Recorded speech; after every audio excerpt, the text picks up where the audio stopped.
asking you some questions, and then you'll maybe hope that I couldn't connect. Oh, come on. I'm looking forward to that. Mr. Chairman, Guillermo Nielsen, Dr. Guillermo Nielsen, thank you so much. Let me just briefly introduce you. We were just finishing with the Vice Minister from Chile. A very interesting, as you can imagine, a very, very focused presentation on the role of renewables for recovery in Chile. Obviously not being a producer of hydrocarbons, they've pivoted very strongly to the energy transition. Well, let's talk about YPF, and we're so pleased. We had hoped to have, as with everyone here, Guillermo Nielsen joining us in La Jolla for the La Jolla conference. He doesn't need a huge introduction because he's a distinguished economist who joined YPF as chairman at the end of last year in December, when the Alberto Fernandez government came in. And for those of you who obviously know, YPF and the government of Argentina has a controlling stake in YPF and therefore appoints the chairman. Interestingly, and I think Dr. Nielsen will talk to us, there have been, with the latest board meeting, some updates to the governance structure. But just sort of in the way of background, because I think we want to make sure we understand that Guillermo Nielsen's a PhD economist. He has an MA and PhD from Boston University. And so I have to ask, did you ever go over to Fenway Park when you were studying at Of course. Okay. Of course. Not just Fenway Park. I was going to worry you told me you were too busy doing regression analyses that you couldn't make it. We had time. We had time to go to Cape Cod even in the summer. Oh man! So we got to talk to the BU economics department. Apparently, these guys. Sure. And I took a course on sailing. Let me tell you, I took a course on sailing with 505s in BU on the Charles River. On the Charles River, yeah. I'm not a sailor, but I always like walking on the river there and seeing everyone out sailing. It looks like great fun. You also served the government of Argentina as an ambassador in Germany. And when we met earlier this year in your office, you had some great stories about the World Cup and the Argentine national team coming to Germany to play, which I guess is probably not germane to our conversation today. But at some point, if you all have the chance, ask Dr. Nielsen about that.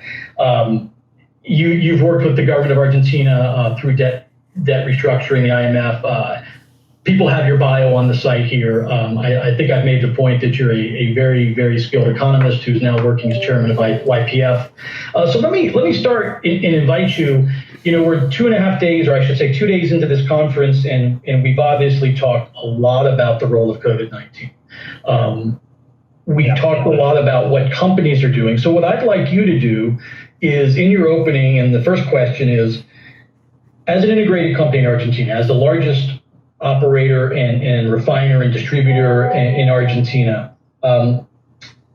what's your view in terms of the post, as we're moving through COVID-19, as we're getting through it, as we're coming out? And if you don't mind, in the introduction, talk a little bit about the governance of YPF, because like I said, the last few weeks have been quite active, and I think it's important to make sure we're all updated. So there's a lot of material. Please, Dr. Nielsen. Well, COVID is a big challenge, not just for society, but when being at a conference like this and discussing the future, it's very difficult to guess what the future will be. As an economist, I'm used to figuring out what's going to be GDP next year, what's going to be inflation next year, what can we expect, etc., etc. But here we are dealing with an entirely different animal, absolutely different. And it's very difficult to guess how society and governments are going to be adjusting to this new reality. Quarantine has been relaxed a bit in the past weekend in Buenos Aires. Many people have been going out to the parks. The weather was beautiful. But let me tell you, people are very worried and very frightened. Even children are frightened, which shocks me. My grandchildren are very frightened about coronavirus. So what can we expect? When I walk around in my neighborhood, once it's past 6, no streets are empty. It's a very different landscape than the one we are used and what you have seen in Buenos Aires. And this happens everywhere. It's not just Buenos Aires. It's Madrid, it's Lisbon, it's Lima, you name it. All over the world, we have a situation in which habits and this main habit of we as human beings being a social animal is really challenged. This obviously has an impact, a very strong impact in certain industries. I would say number 1, airlines. Number 2, hotels. There's absolutely no tourism. And this meeting, for example, we should be staying all together and enjoying the beauty of La Jolla. And here we are. We are all talking to a computer. So this is the way it is.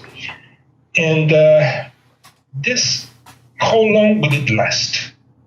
Because it's very clear that as long as different forms of quarantine and the build-up of fear in the minds of people work against our industry.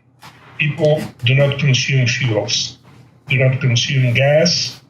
That's a fact. This happens all over the world. Where it's Brazil, all over the world is the same thing. So we have a tremendous load of petroleum and also a tremendous load of refined products. How long will this last? That is the question. But I truly am in no position as to answer that. I'm looking very closely these days at what happens in China. I think that what's going on in China is extremely interesting for all of us. Why? Because once they stop with their quarantine, demand is picking up, and it's picking up faster than we thought. So the question I ask myself is this a phenomenal case of China with its incredible mix between capitalism and a socialist economy? Is this part of a society that can react to government wants in ways that no other society or no Occidental society can react? I don't imagine that in the States, nor in England, nor in Argentina or Brazil, for the sake of it. So I keep looking at China. I keep looking at the speed of recovery in demand in China, and demand of fuels has been going up in China. But I don't have an answer when I think about Argentina. I don't have an answer. I hope for the best. But, a professor of mine, Charles Kindleberger, said at the time we were studying in Boston, as you mentioned, he said, hope is not for economists. We should leave hope for religions. We are, essentially materialists. We are not for hope. So, sorry, but I don't think I have an answer to that. I don't really have. Well, I'm going to ask you a question for an economist then, but first, could you just spend a minute on sort of bringing us up to date? May 19th, 2020, you've been there now 5+ months as chairman. You've changed the CEO, you've changed a little bit of the corporate structure, just sort of corporate structure, corporate strategy. Obviously, it's a bit of changing the oil on a car as you're driving down the freeway at 100 miles an hour. Mm-hmm. But give us the update and let all of our participants know. Some folks are much more aware of what's going on with YPF. Others probably would be benefited by a good quick update. No, and you had a couple of panels where, let's say, the petroleum situation in Argentina was either mentioned or alluded. So I have to pick up on that and try to build up from there, trying not to repeat myself. I would say that we are now, for the last week, the team is almost fully completed.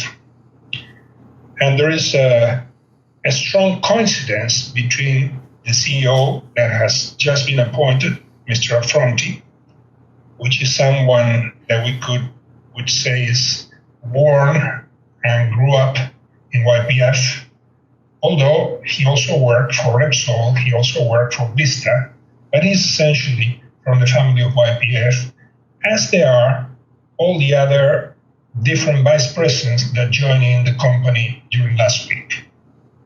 We have the same essential strategic view.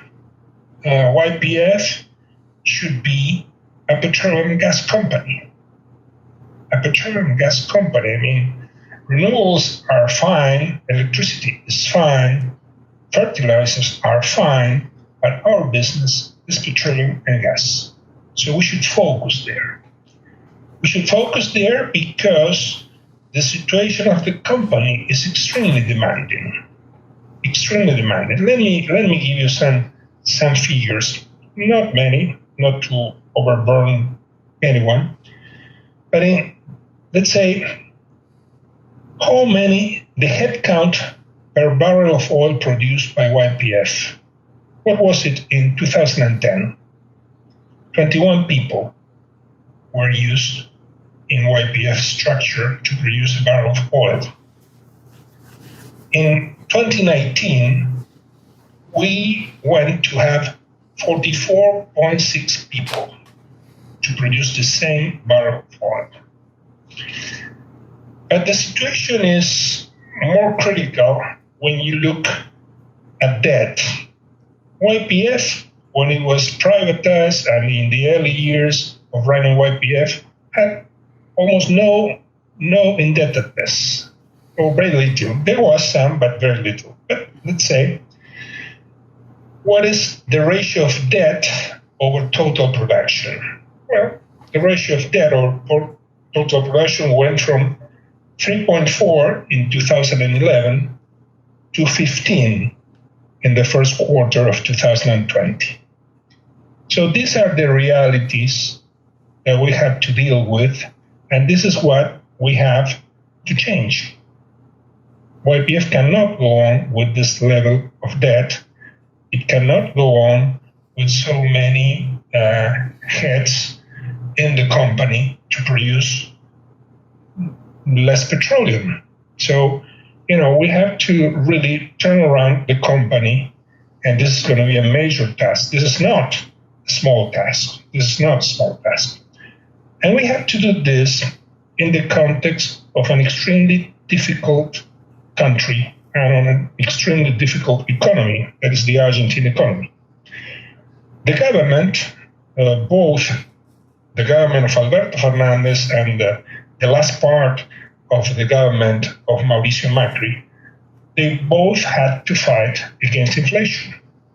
And when you're fighting against inflation, one of the first casualties is the price of fuel in the pump. So we're practically dealing with almost frozen prices in the pump for, at least 8 months, 10 months. And there was an increase before, but it's not substantial. So, and what compounds the problem? The problem is compounded in the case of YPF because YPF has no access to capital markets. With the level of debt we have, we cannot likely go to Wall Street and ask for more or ask for reprofiling our debt. That is not a reach. We have to work very, very hard and to come back to our investors with intelligent proposals. But for the time being, this is pending because parallel to the takeover of YPF by my team, what we have is a situation in which Argentina is in the need to restructure its debt. As a matter of fact, people are waiting for Friday this week to see what happens with the payment of $305 million, which is a coupon of one of the many bonds that Argentina has issued in the market. So there's this danger, let's say, this threat, and then there is the situation and the negotiation and the back and forth of the relationship between the government and creditors. So it's a very difficult environment. It's a very, very difficult environment. The government has reacted by issuing the barril criollo, as looking for ways of keeping or trying to keep the level of employment in the fields and trying to keep the level of production. But let me stress something that Jose Luis Manzano said early on here, less than an hour and a half ago. He said something that is very strong, coming from a pure-breed Peronist as he is. He said, "You cannot create demand by decree." So, it is interesting, and we can share the view of the government of trying to keep up a constructive mood, in particular in the provinces where oil is being produced. But you cannot create demand by decree. And our essential problem is a demand problem. So, Barril Criollo was published this morning. We are looking at that and we are analyzing. We don't have a final view. I can tell you that what was published was more down to earth and better than some of the drafts that were published by the press in the last weeks. All this discussion of Barril Criollo in Argentina has over a month and a half. So, but some of the things that were published were really, really something to be worried about. I'll tell you the view from YPF, but first of all, so that we are on the same line, all of us on the same line. Barril Criollo means trying to give a higher price to domestic petroleum. At the same time that we have frozen prices at the pump. So it's very thin. It's something very, very thin. This 45 for the Medanito, $45 per barrel of Medanito, is used to calculate what the provinces get out of each barrel that you produce in that province. So you have there about 12-13% of that value that goes into the treasury of the provinces. But also means that if you are buying petroleum from third parties, you have to pay it $45 per barrel. And this is a major change. Why? Because not many of the independent producers, practically none of them, had the capacity to store petroleum. We ourselves, we have no capacity. We have everything. We have more petroleum and more refined products than we can sell. So for us, it's also very, very difficult. We look at places where to store in neighboring countries without success. So we have to lease some ships to store petroleum, to give you an idea. This is to say that really YPF is not going to buy petroleum from third parties. Very likely, we don't know well, but very likely we will not be in the market purchasing petroleum from independent producers till the end of the year. Of course, we have to link this with your question. We don't know the speed of recovery of the economy. We don't know the speed of recovery of demand for fuels. But the way things look today, we can forget about YPF purchasing third-party petroleum for the rest of the year. What happens is that we have some very efficient rigs in Vaca Muerta, very efficient ones, and our partners there that normally take half of what is being produced there, they decided not to take it. So we are running and using all the petroleum produced with our partners in Chevron and Petronas. So if necessary, we have this as a supplement to our petroleum production. And if we were going to need something else, we have over 50 rigs that have been drilled and they're waiting to be fracked. So, we are certainly not going to be in the market for petroleum for the rest of the year. So we'll have to work very hard.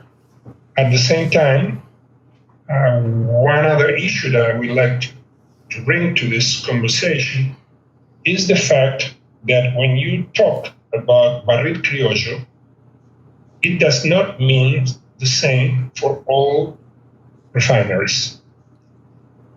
People with a career in the petroleum business in Argentina tend to think of refining margins as the key issue. About $10, let's say, for the refiners, $10. Well, that's not the case for a highly indebted YPF. We have to have, since we have no other source of funds than what we get at the pump, we need to have higher refining margins, because we have to include the financial dimension in terms of the needs we have. We have to foot the bill in March, by the end of March next year, of $1 billion bill. So we have that. So we will manage, no doubt. But the needs we have are very different from the needs of our competitors. There are competitors that can manage very well with a traditional refining margin. YPF needs a higher refining margin. So I think here. Yeah. So you've laid out. I mean, in fact, you've answered about 5 more of my questions. But let's. Well, they're in between. They're in between. No. There's no start and there's no finish. They're all in. Yeah. I think a couple things I want to get to natural gas, but just to finish this barril criollo, because the decree, so like you said, now we have the official decree. Now we know what the decree says. So it's I understand it's through the end of the year, $45. But I think it's an important point, like you mentioned. I mean, YPF as the largest player in the market, integrated player, and you've emphasized the debt burden. So I can't imagine that the barril criollo is necessarily a great thing because of the frozen pump prices and all what you've already been absorbing in terms of the costs. So I know it's new, but are you optimistic? It sounds like it, but just to confirm, you're more positive about barril criollo than you were a few days ago? I'm more positive. I read it once. This was published this morning. I read it once, and it's far better than things that were published as what was meant to be the decree weeks ago or days ago. I mean, it's a far better, it's better crafted and a bit more down to earth. So it is imposing requirements for production, but at the same time they say, well, but there is the Corona bid also. So it's not written in an I would say Stalinian from Stalin type of drafting. It's something not that kind of decree. No, it's more give some leverage for the companies that have to distill petroleum. Yeah. But one point that I missed, that I don't want to miss. Okay. I think for all of us to be in the same line is normally, in normal times, YPF buys about 20% of the petroleum it processes. 20%. Well, that's not going to be the case for the remainder of the year. That's an important point. So we're running out of time, and I invite you to join us for Juan Jose Carvajales, who hopefully will make sure he fills in the blanks on the decree and sort of where the government will obviously offer the government perspective. But I want to make sure we talk. I mean, the issue of natural gas, the issue of Vaca Muerta, the issue of LNG exports. Jose Luis Manzano referred a couple times earlier today to La Propuesta Nielsen. But the question I have here is, and this is a question we posed to some other folks, is the idea of Argentina moving to become an LNG exporter? I mean, this is something been talked about for years. I think that was before the Propuesta Nielsen. Where does that stand? And let me just add one final piece. You made a lot of noise or headlines in Davos talking to your Brazilian colleagues about a potential pipeline. Does the wave of COVID and the just huge change in the structure of the market right now put all of that on hold? I wouldn't say that that's being put on hold. I think very few subjects, very few investment ideas survive to this context we are going through now, of course. And it's the timing is not helpful for us to be more concrete at this point in time. Certainly, in LNG, which was something that was discussed, and I looked thoroughly to this in the early months in the office, we don't see room for that to fly. We don't see the room for that to fly. It's easier to get to our neighbors' markets through pipes. But then again, that will depend very much on what happens to the Brazilian gas market. And I heard the Brazilian panel early this morning. I found it very, very interesting. All the issue of deregulation of the Brazilian gas market is something that we are looking at closely. But it's certainly, that is a very important market, a potential market for us. So hopefully that will still go on. LNG, I don't see it. Without revealing any secrets, since the meeting with the finance minister in Davos, have you continued conversations with Brazilian colleagues on that pipeline? I won't elaborate further. Well enough. I won't elaborate. I had to ask, but but let me clarify something to you and to all of the colleagues that are listening to us. YPF is a private company. It's true. It's majority owned by the government, but we don't draft the policy making of energy of Argentina. We take whatever measures the government wants to implement, and we behave as the private company we are. Thank you very much. Thank you. That's an important distinction. So you were on the earlier panel, so I have to ask you the question at the end. You're a key player. You can dodge the question, but the question is exactly what we concluded the earlier panel about the viability of Vaca Muerta. You heard the earlier answers. So the question for you, Dr. Nielsen, and we thank you so much for your wonderful insights. Is Vaca Muerta viable, competitive right now? I would say clearly, yes, it is. Vaca Muerta is not, we have to make an important distinction. Okay. Vaca Muerta is not entirely homogeneous, but there are areas, and we have the largest concessions in Vaca Muerta without any doubt, but there are areas that are extremely productive, where the quality of the rock is really first class, absolutely first class, and we have been able to, thanks to a lot of investment and working very, very hard, to really come with a very good knowledge on how to produce in Vaca Muerta with a very high productivity. So we will do our best to continue increasing our productivity in Vaca Muerta, and we are incorporating the vice president for for Upstream, that is also a former YPF that had a very successful time in a competing company, and he was very, very important in leading the production of non-conventional gas, natural gas. So he's joining the company with the aim of continue improving our productivity in Vaca Muerta. We can do it. And I would say, I mean, we didn't get into this, but you have, YPF has made, along with its partners, over the last 5 or 6 years, have made huge strides in reducing the cost structure, reducing the per well cost, coming much closer in line with some of the world-class plays in Texas and in the U.S. shale. So we expect that curve to continue to go in that direction. So Dr. Guillermo Nielsen, thank you again. This has been a fascinating discussion and conversation. We greatly appreciate your time. We will see you either in Buenos Aires or here in La Jolla very soon, I hope. Best wishes. Congratulations. I hope in La Jolla. Me too. Although I don't know. I certainly enjoy a little bit of Malbec and a bife de chorizo, you know.